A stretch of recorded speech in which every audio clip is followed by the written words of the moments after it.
is happening, Magnus? I actually meant to cover this the other day.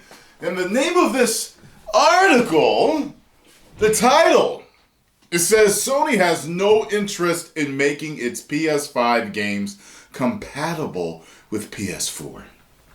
Now, I can already see this being a problem with gamers. Let me see what they specifically mean. Let's see. It says here that they want to offer something that can really only be enjoyed on the PS5.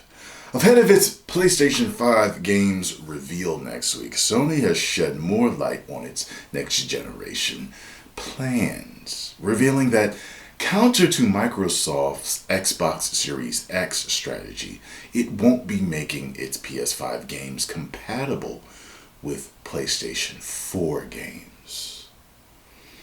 So does this mean that if you want to play it on your PS5, you have to buy it for the PS5? And if you have a PS4 somewhere on another side of the country, you go over to that beach home and you hook that up, you can't download the same game to the PS4? Is that what this means? Let's see here. Microsoft, of course, has pledged all its first-party Xbox Series X games will, for the console's first 2 years at least, be playable on existing Xbox One machines, a bit with additional bells and whistles for next-generation versions. According to Sony Interactive Entertainment's president and CEO Jim Ryan, however, that's not a strategy PlayStation plans to follow. While Sony is now telling developers that new PS4 games must function on the PS5, Ryan, speaking to GamesIndustry.biz, confirmed the company has no interest in making its PS5 games compatible with PS4.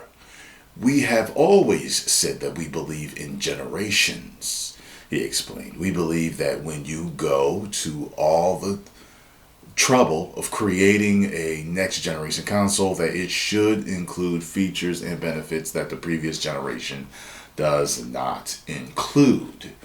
In our view, he added, people should make games that can make the most of those features, whether it's the DualSense controller, whether it's the 3D audio, whether it's the multiple ways that the SSD can be used.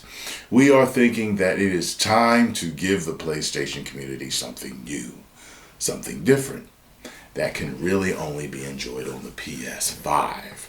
Ryan stressed, however, that Sony wouldn't be abandoning its 100 million strong PlayStation 4 audience anytime soon.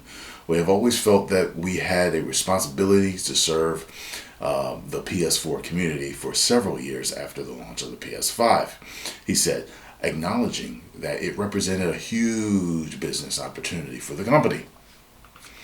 The numbers are quite straightforward, he continued. If you say in a broad brush figures that we have a community of 100 million PS4 owners right now, and in the first couple of years, I don't know, somewhere between 15 to 25 million might migrate to PS5, that still leaves a huge number of people with PS4s. And that community is demonstrating an amazing stickiness and willingness to stay engaged with that. I think the events of the past few months have just reinforced what we already knew. To date, Sony has remained relatively coy about the PlayStation 5, while Microsoft is well into its reveal plans, with the company set to unveil its big first-party games this July. So Sony has so far focused on tech specs and teasing glimpses of the console's controller. That will change next Thursday. Yes, it will. Well, I'll tell you this. I guess this means that basically there are going to be games that you absolutely can't play on the PS4 that will be brand new that come out for the PS5. I'm okay with that. I'm not about cross-compatibility. Being able to play old games doesn't really matter to me. And plus, I'll have both anyway, so why should it matter? You know what I mean? I have a PS4 Pro and I have a PS4 in the house. I'm fine. And most people that are going to be buying a PS5 have already owned a PS4. I personally don't think it should matter, but I know it's going to matter to a lot of people. And it says over here on Push Square, it says, with the PlayStation 5, Sony is sticking to what it knows, alongside the announcement of its upcoming next-gen games real event. Boss Jim Ryan conducted an interview with GamesIndustry.biz where he stressed that it's time to give the PlayStation community something new, something different, that can really only be enjoyed by the PS5. So they're talking about it too over here. I thought they were actually going to go into more depth, but it says Sony, to be clear, is not abandoning the PS4 at all. It knows it will continue to be a cash cow for the company for years. So they're basically talking about the same thing. Yeah. I thought maybe it would have more of an update. It doesn't seem to have more of an update because this one came out today. The other one came out the other day. So what I'm thinking here, it doesn't bother me. You guys can let me know what you think about it. But you know, cross compatibility doesn't bother me. Is that the word? I'm sorry. I'm tired. It's late. It's cross compatibility. That's what it is. Feeling like I'm saying the wrong thing. Backwards compatibility. Why am I backwards compatible? Yeah.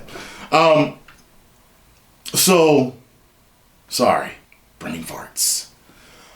I don't care. I don't. I really don't. You know. They're going to have exclusives for the PS5 that only the PS5 can do. Okay. Now, if there's a big fan uproar, I can see them,